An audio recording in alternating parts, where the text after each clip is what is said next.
Welcome, everyone, to the What's Next for 2023 Affordable Housing Program and Voluntary Housing Grant Awardees webinar. We are really glad you've been able to join us today. I'm Rhiannon Haller, manager of the Affordable Housing Program, and with me we have our community investment team members, so you can put some names with faces and get to hear from many of our team about what's next for your award. Before I introduce them, I'd like to first get everyone oriented to this platform we're using. Please note that the session is being recorded. We will make this session available along with the PDF of the slide deck to all awardees. All participants have been muted and videos are turned off. We've disabled the chat feature, but do encourage questions in the Q&A box you will see at the bottom of your screen. We will answer questions as they arise via the Q&A feature. In the event that we're unable to answer your question during this particular forum, we'll follow up with a response to the question after the presentation. We will also allow time for additional questions that you may have at the end of our presentation. The community investment analysts will be helping me to present today, and we thought this was a great way for you to meet the people who will be your resource as you move forward with your grant. Collectively, the analysts, Amanda Fricker, Linda Cruz, and Zanette Adiri have over 30 years of experience in affordable housing and community development. Kate Swanson, Community Investment Operations Manager, is also attending and will be advancing the slides for us today. So with that, I'll roll into the agenda next. Within the next hour, we're going to cover the following topics. With these topics, it's important to keep in mind that the guidance we give today is for 2022 awards only. We know that several of you on the call may have some existing open projects, so please know that this is for 2022 only and that there may be nuances for earlier year affordable housing program commitments. So if you have any questions about the specifics of that, please reach out to one of the analysts on our team. Before we get started on the first topic, we just like to take a moment to pause and say congratulations on your award. AHP and the Voluntary Housing Grant are very competitive. Last year was no exception. We recognize and understand the amount of time that both the sponsor developers side of the application and the members put into submitting a successful application. We look forward to working with you and see your project meet its milestones. Together, you'll all create more than 900 units of affordable housing with the 2022 funding, which was available, which we think is absolutely fantastic. And we're so glad that we can be a part of it on behalf of our members.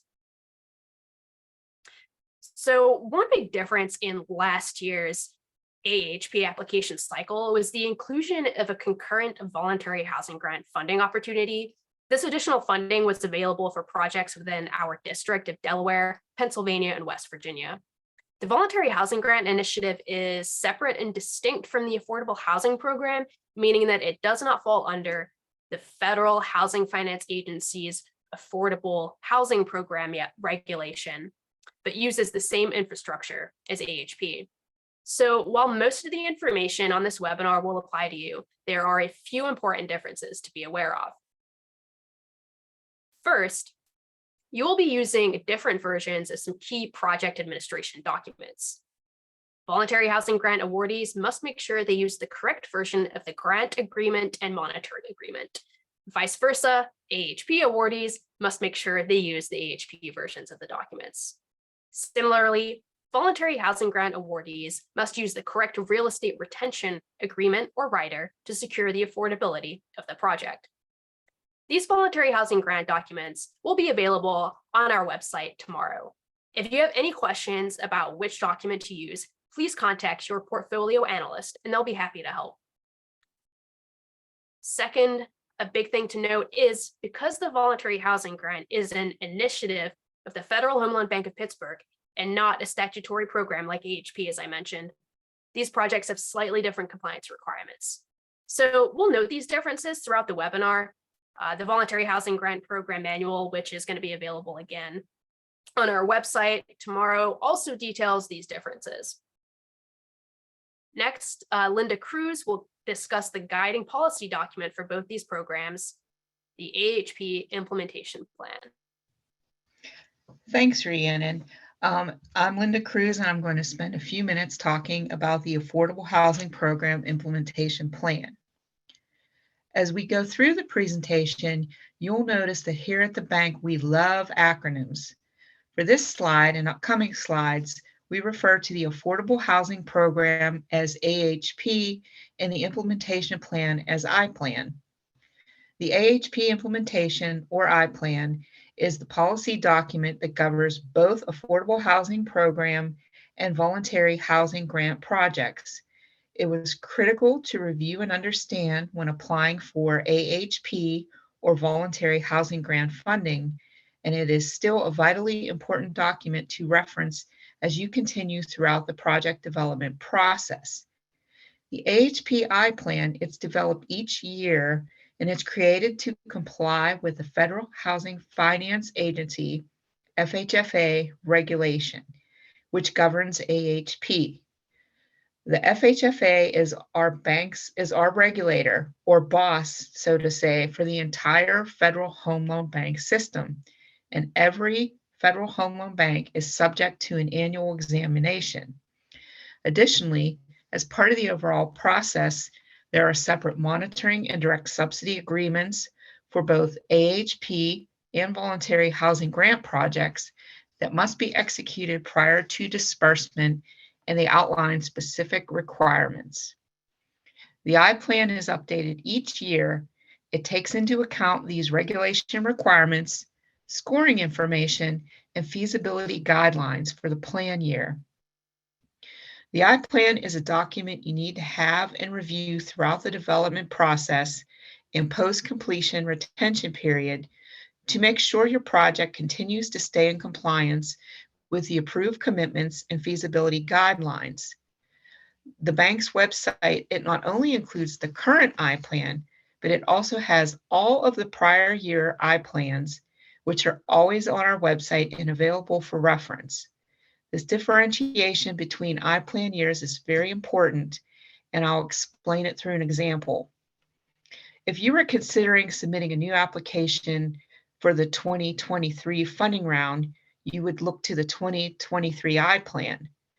But when you're working on your project that was approved in this past 2022 funding round, you need to have that I-Plan handy. Your 2022 approved project is checked against the I-Plan at 3 distinct points in time. The first point in time has already occurred, and that was at application approval, where the staff reviewed, scored, and underwrote your applications against the I-Plan. We used all the information within the I-Plan to determine that your project was eligible for either an AHP award or voluntary housing grant funds. The next point in time will be at project disbursement. So at this point in time, typically budgets have changed, so the bank does another full feasibility and underwriting analysis to make sure the project is complying with commitments made in the approved application. And the third major point in time where we do a full feasibility and underwriting review is when the project is complete. We check to confirm that all project commitments were met and remain in compliance with the feasibility guidelines from the year of approval, which for everyone here on the webinar, that is 2022. So therefore, if your 2022 approved project is not completed until, say, 2024, when we do a project completion monitoring review, we are looking to scoring and feasibility guidelines from the 2022 I-Plan. And there will be more discussion on this later during the monitoring section of the webinar. I would now like to turn the presentation over to Amanda Fricker, who will talk through pointers on navigating the bank's website.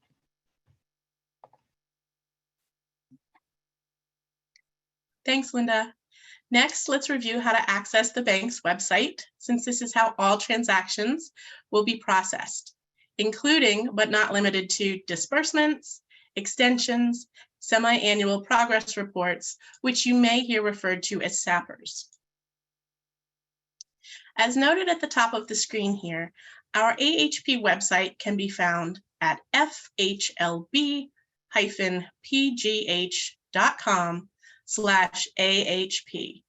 You may want to consider bookmarking this screen or one of the following for easy access to all things AHP, as well as voluntary housing grant items.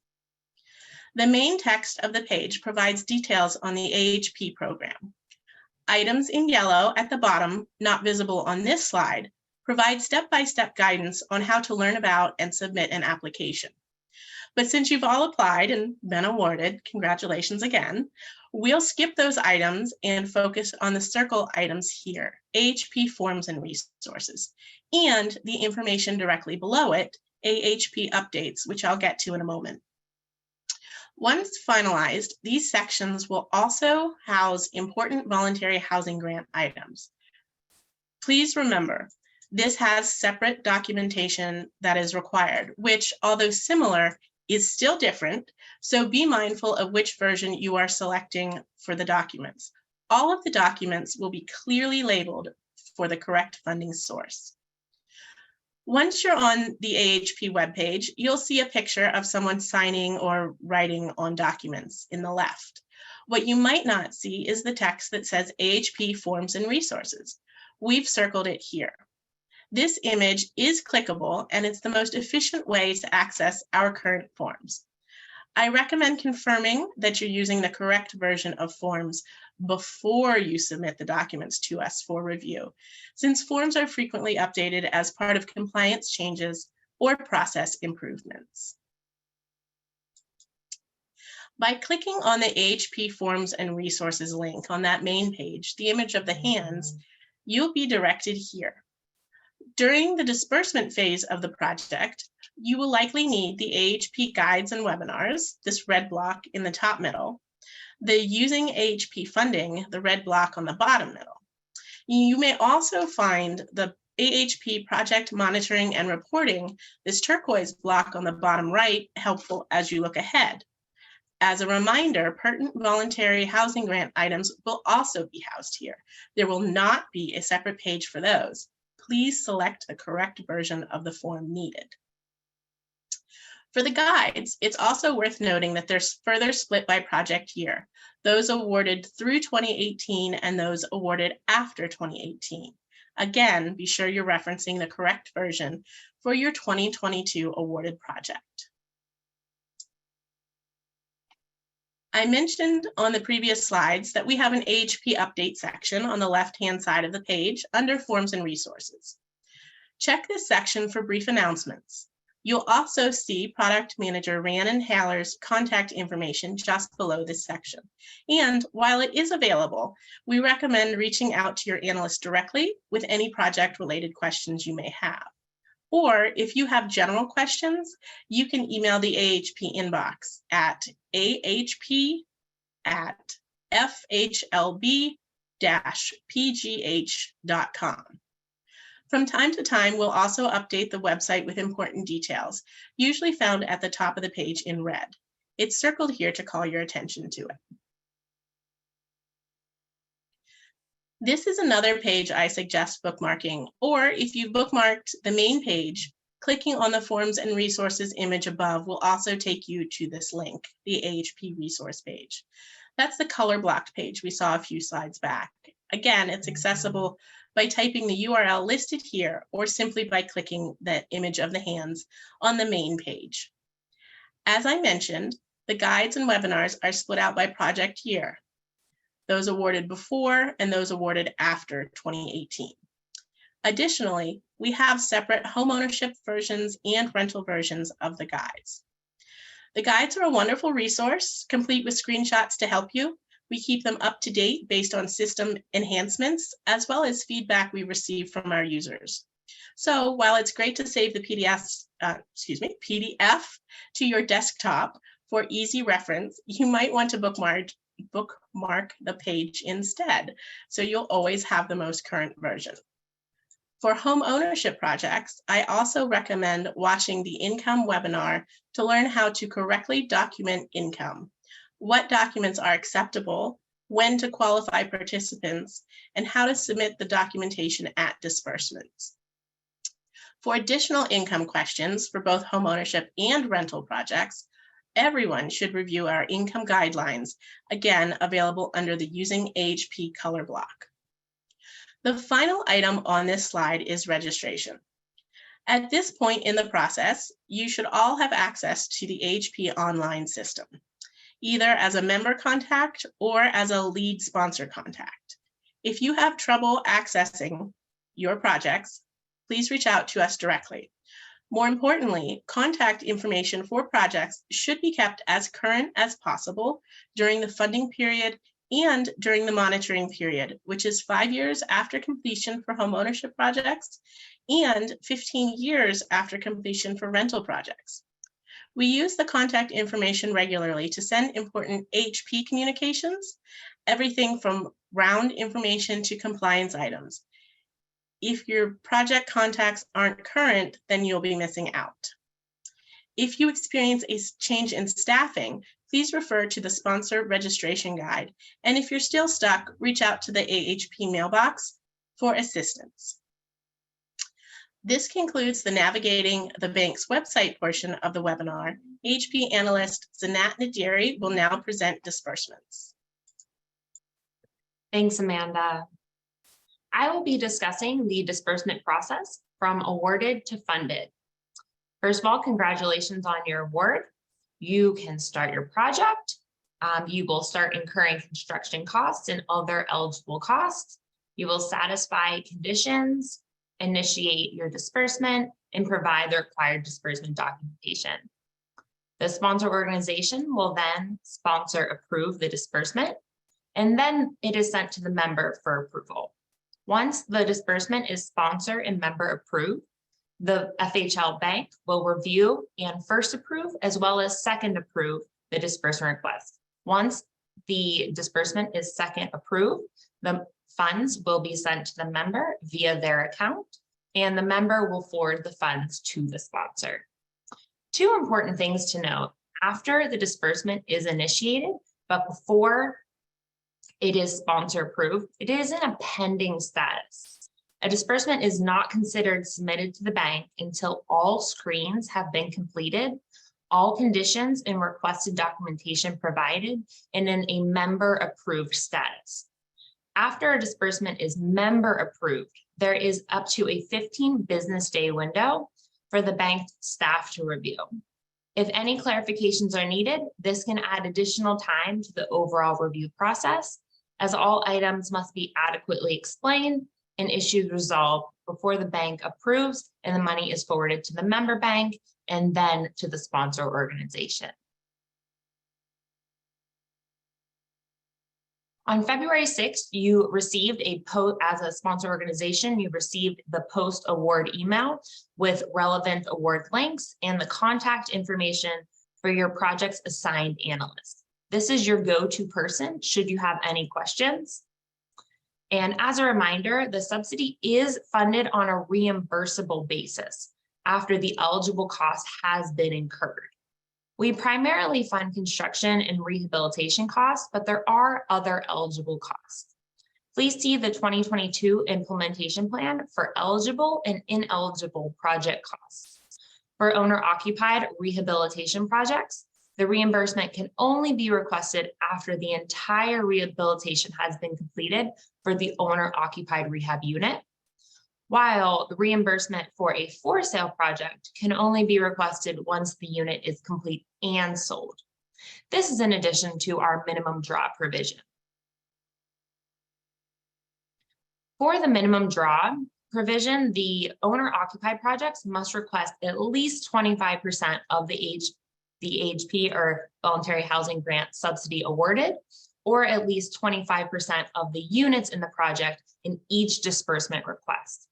However, for rental projects, they must request at least 33% of the subsidy in each disbursement request.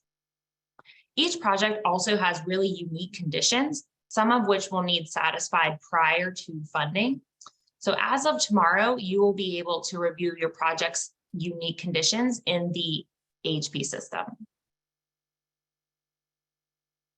The My Projects page in the AHP system This is the page you will see when you log in to the online system. It's important to point out here that you'll be unable to initiate a disbursement if you have an expired commitment or an outstanding semi-annual progress report. The current project summary page is the page that will populate once you select that specific project number. It shows the status of the outstanding conditions for that project, as well as required documents. For example, the cost reasonableness condition and the subsidy agreement. Some documents are needed before any funds can be drawn, while other documents can be provided at a later time. For additional guidance on this, please see the sponsor disbursement guide. Regarding income, projects must meet the income targeting approved at application. Income documentation is required for owner-occupied projects at disbursement, while for rental projects, it's only required at project completion. To ensure correct income calculations, review the income guidelines document on our website. This guide explains what should be included and excluded when calculating total household income, as well as acceptable documentation types, HUD income limits, and the AMI categories. Regarding forms, for rental projects, the income calculation form must be used to calculate the total household income. For owner-occupied projects, the income workbook must be used and uploaded to the disbursement request. It is important to review the income workbook webinar on our website for a step-by-step guide to completing the document. A few other items to note about income. When calculating from pay statements, 3 consecutive pay statements are required, especially when using the income workbook. Be sure to include all household individuals, including minors and those without income, and have a 0 income certification completed for all those 18 or older without income. Also, we want to remind you to qualify income based on a point in time calculation. For owner-occupied projects, this is determined at the time the household is qualified for participation in the program. But for rental projects, this is determined at lease-up, unless it is a rental rehabilitation project with existing tenants. In this case, the income is determined at the time the application is submitted to the bank. Now I'll go over the external statuses of a disbursement request. So pending means that the disbursement has been initiated, but it is not complete. Sponsor approved means the disbursement still requires member approval. And member approved means the disbursement was submitted to the FHL Bank staff and is both sponsor and member approved. Under review means the FHL Bank is reviewing the disbursement request, and the reviewer has up to 15 business days to review and reach out to the sponsor concerning any clarifications needed. Funded means that the disbursement funds were approved and the money was sent to the member, and the final step includes the member forwarding the funds to the sponsor. Speaking of the pending status, this slide is a visual reminder that in order to complete the disbursement request, all sections must be completed and have a green check mark before the sponsor can hit the approve button. Once the approval button is selected, the status will change to sponsor approved and forwarded to the member for approval. If the status is still pending, the request has not been completed. For tips on a successful disbursement, we have a lot of great resources on our website. Highly recommend referring to the sponsor and member disbursement guides, the income guidelines, and the income workbook webinar. Regarding the financial feasibility workbook, be sure to review and update the project's feasibility workbook with current figures, remove contingency if the construction has been completed from the financial feasibility workbook, and provide explanations for items that are exceeding the feasibility guidelines. Regarding retention documents, the for sale projects have a required retention agreement template to be executed between the home buyer and the member bank. This is available on our website. A reminder for for-sale projects, since the online system will only allow you to initiate a disbursement request in whole dollars without cents, the retention agreement needs to be in whole dollars in order to match the subsidy request you initiate in the system. Rental projects have a recommended retention agreement rider template, which will accompany a mortgage or a deed of trust. For rental projects, this document needs to be for the full amount of the subsidy. If you have any questions, send the draft retention documents to your assigned analyst for review prior to executing. Two other disbursement documents are the bid subsidy certification and the subsidy use certification. These documents are available on our website. The first, bid subsidy certification, for all projects that submit a bid to satisfy any cost reasonableness requirement, must submit the bid subsidy certification to demonstrate competitive bidding process. Also, the subsidy use certification is required for all disbursement requests. The bank will not accept actual subsidy use documentation, such as invoices or AIAs, unless directly requested by us. As a reminder, all complete disbursements with the required documentation allow for a faster approval of our funds. So this concludes the disbursement overview, but I'd like to briefly discuss what to do if a project encounters any change from application. The FHFA regulation governs the AHP program, as well as our monitoring agreements for AHP and the voluntary housing grant. The regulation states that commitments made in the application must be kept.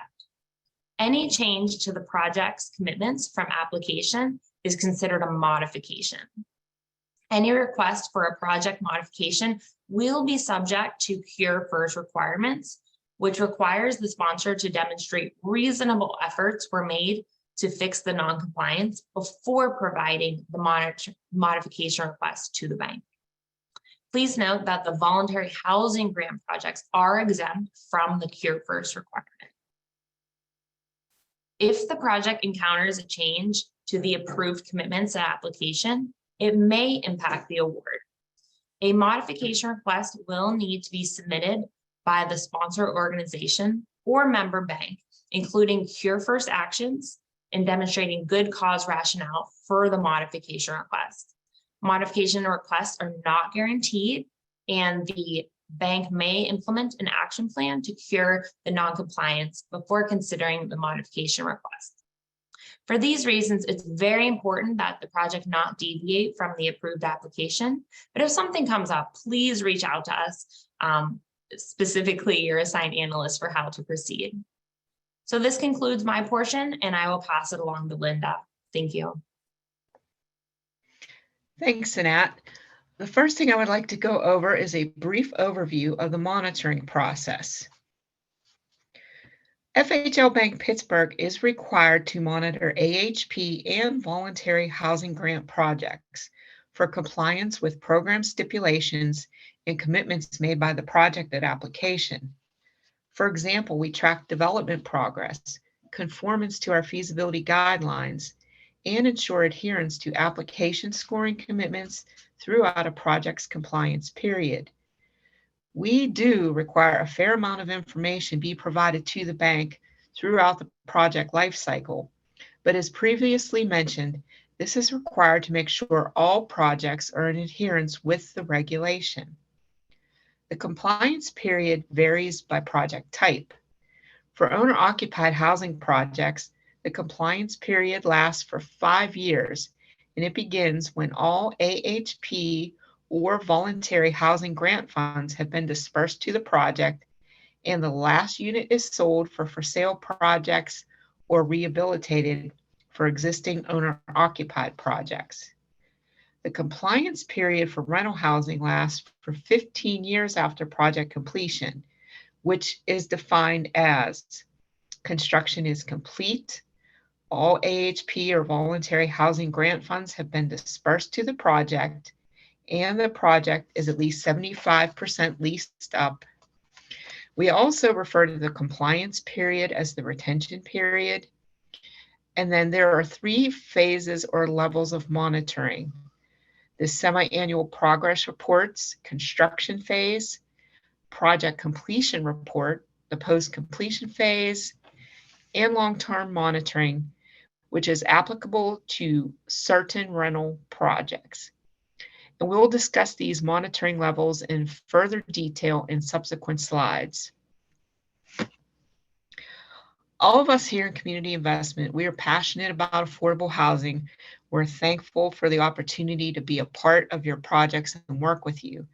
We see ourselves as your partner, and we want to help you make sure your project is successful.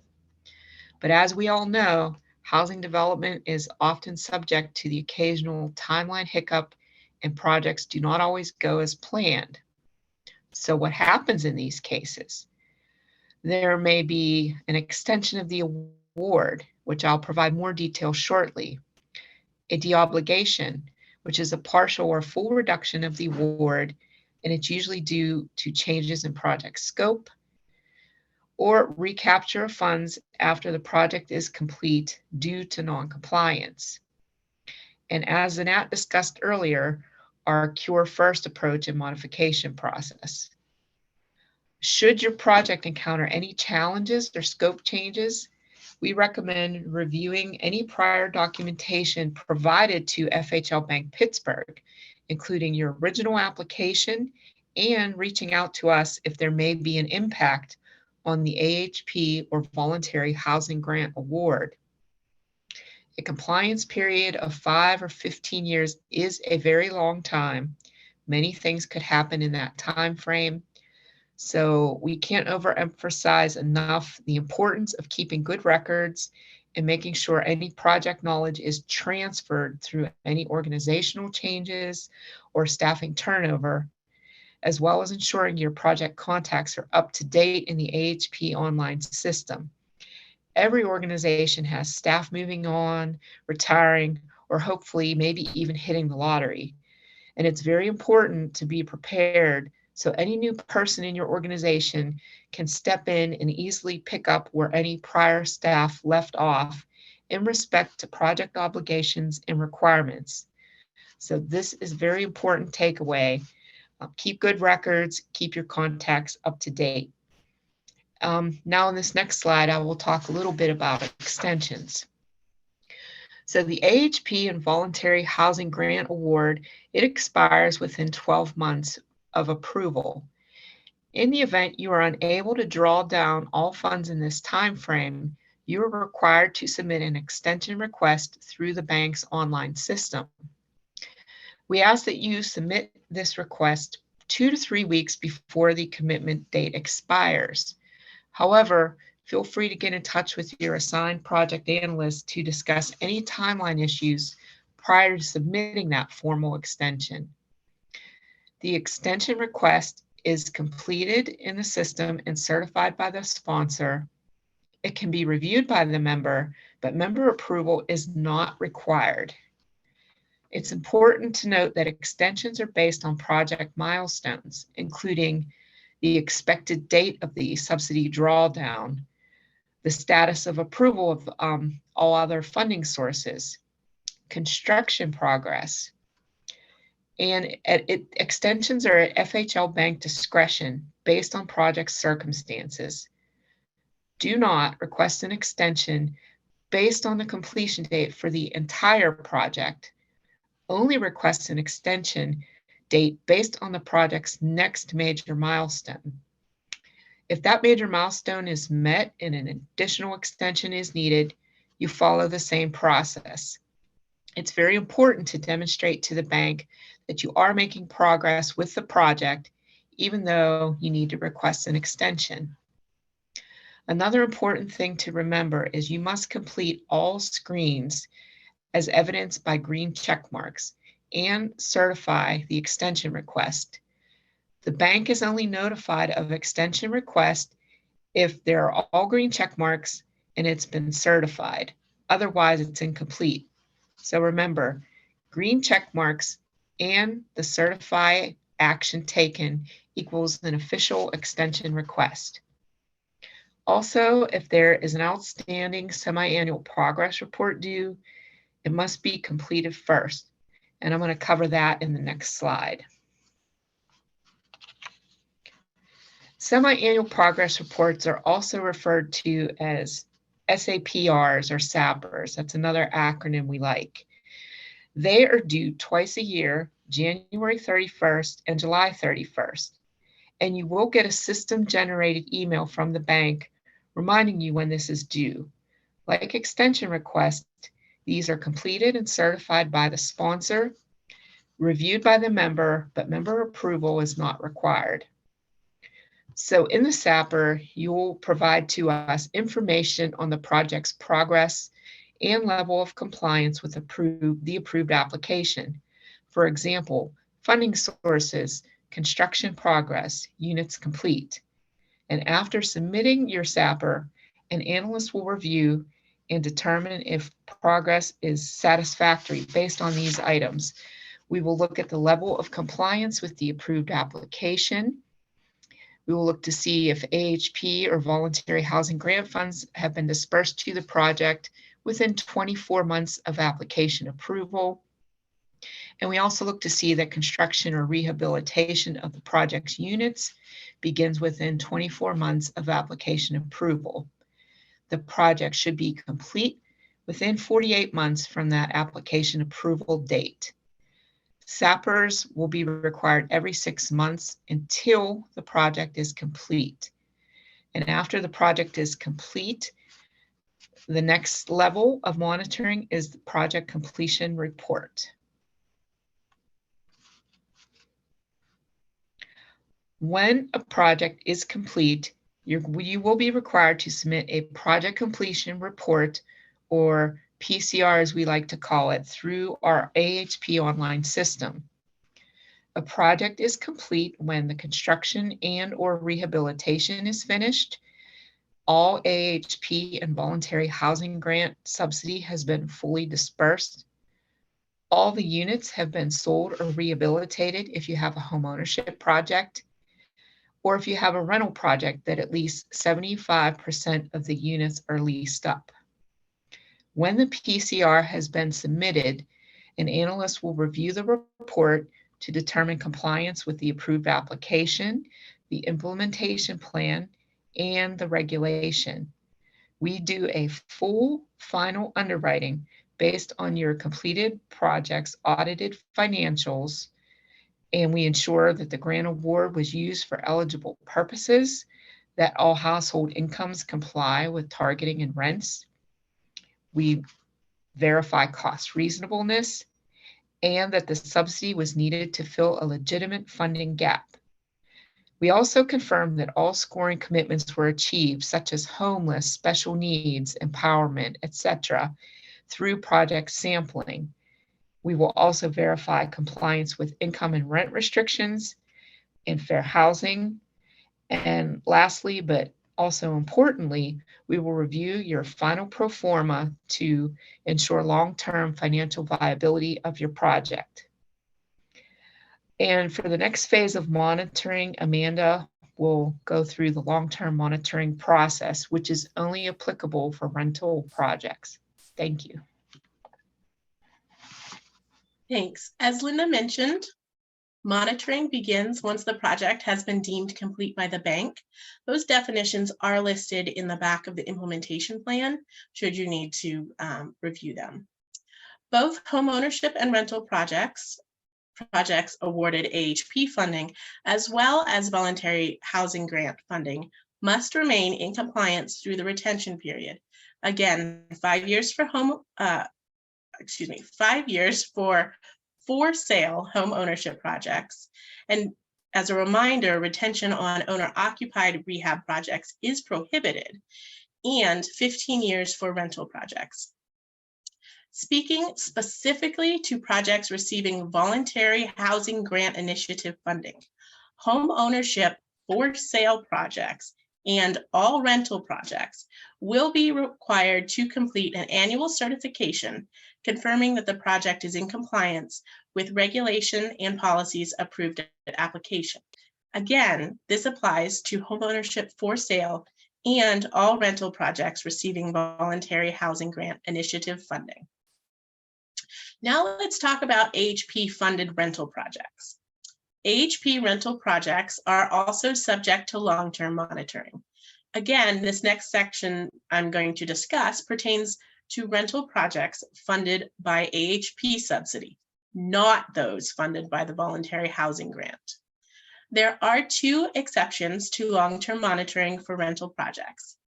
First, for LIHTC projects, those receiving low-income housing tax credits as a source, we rely on the tax credit allocating agency to complete monitoring requirements, and no additional reports are submitted to us.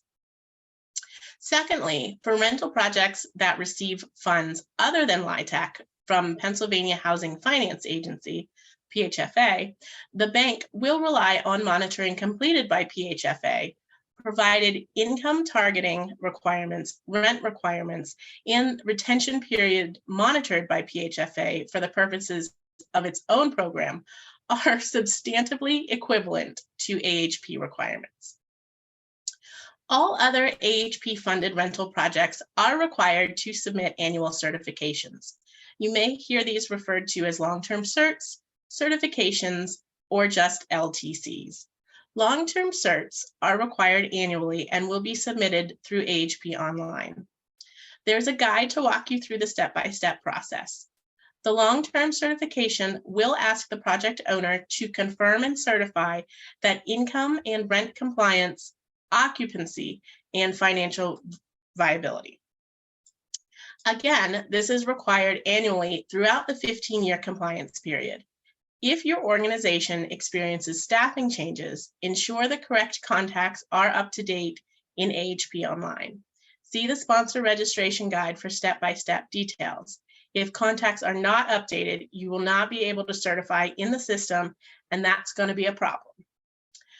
Additionally, for AHP-funded rental projects that do not fall into the two exceptions mentioned above a few moments ago, FHL Bank is required to review income and rent compliance on a schedule or frequency based on the project's funding characteristics. Please refer to the monitoring section of the 2022 AHP implementation plan, which you're all going to bookmark like we recommended, for additional details. We will reach out every 2, 4, or 6 years to initiate this process. But generally, the more AHP subsidy in a project, the more frequently this process occurs. As part of this process, the project is required to submit income documentation from the time of tenant move-in, or in the event that the tenant is living there at the time of application, then the income is required to be from the date of AHP application, which in your case is August of 2022. I cannot stress enough how important it is to maintain good tenant records. Please review our income guidelines, again available under the form section, to understand what is required for income qualification. AHP does not allow or accept annual income recertifications. Be sure you are maintaining documentation from move-in. During this process, we are looking at a sample of income and rent documentation. The bank will request a sample and may adjust or expand the sample as needed. This process can be particularly lengthy and sometimes challenging, which is why maintaining good tenant records is so important. Some projects may be exempt from providing backup documentation if they fall into one of the categories listed here. Those receiving HUD 202 or 811 funding, those receiving USDA 514 or 515 funding, as well as those that qualify by primarily serving specific underserved populations as determined by the bank. As a final note on the income and rent compliance monitoring, if down the road the project receives LIHTC funding or other funding from PHFA, perhaps as part of future renovations, please let us know and we will adjust the monitoring requirements for that project accordingly. That wraps up our monitoring overview. Rhiannon Haller will now be happy to answer any questions you may have. Thanks, Amanda. So I don't see any questions in the Q&A right now. but we'll stay on for a few minutes if you want to type any questions in that box. And then in the meantime, we can show you our contact information. Again, we're going to share these slides by email and on our website, and you would have all received an email providing information about your portfolio analyst. So I recommend if you have any questions, reach out to your portfolio analyst directly, because they're the individual who's going to be processing disbursement requests that come in. So they're going to be able to answer your questions a little better. But if you have a more general question or you're not sure who to contact, just email ahp@fhlb-pgh.com or reach out to me directly. All right, so I do see a few questions now. There's a question about subsidy retention for repairs on owner-occupied homes. No, we do not have retention requirements on that type of project. We refer to that as owner-occupied rehabilitation. And then I see a question about rental projects, asking if tenant income is required at final disbursement versus monitoring. So yeah, that's correct. While if rental projects are required to follow the income guidelines, we do not actually look at that documentation until the project is complete and we begin our monitoring. But if your project is a rental rehabilitation project, for example, and you currently have tenants there, but you applied for AHP funding or voluntary housing grant funding, it's important to maintain, if you have any like new tenants moving in, you got to make sure that you're following the AHP income guidelines, because a few years later, when we're asking you questions and for documentation, those files are going to need to be available. All right, and then I see voluntary housing grant recipients receiving tax credits. Do they need to complete annual monitoring with the Federal Home Loan Bank? Yeah, so those annual certifications for the voluntary housing grant projects, those will not be required for low-income housing tax projects. All right. So it looks like, oh, we have a few more questions. All right. Okay, so a question about rental rehab with relocation. If people are moving in at the end of construction, can you do the income verification at move-in? So it depends. If you applied for funding in 2022 and you already had tenants living in that building, then what we look at, what we consider move-in income, is actually the income that the tenant had at the time of AHP application. That's why if you did have a rental rehabilitation project, we asked for a copy of your tenant income workbook or rent roll at the time of application, because that's what we're looking for. So if you have new tenants moving in after that date, then we consider their move-in date. But if your tenants were living there when you applied, that's the date that we look at for move-in income. And we understand that that can be a little, that's take a little bit of time to wrap your head around. So if you have further questions on that, even more specific project questions, feel free to shoot your analyst an email or contact me and we can help you out with that. And then there's a question about do we need to track rental income on a monthly basis or when the tenant moves in? So again, all our income requirements are based on the household income at the time of move-in for rental projects. So it wouldn't be monthly, it would be when they move in. So again, refer to the AHP income guidelines, and it provides very detailed information about what kind of income we look at and what kind of time frame you need to be looking at for that.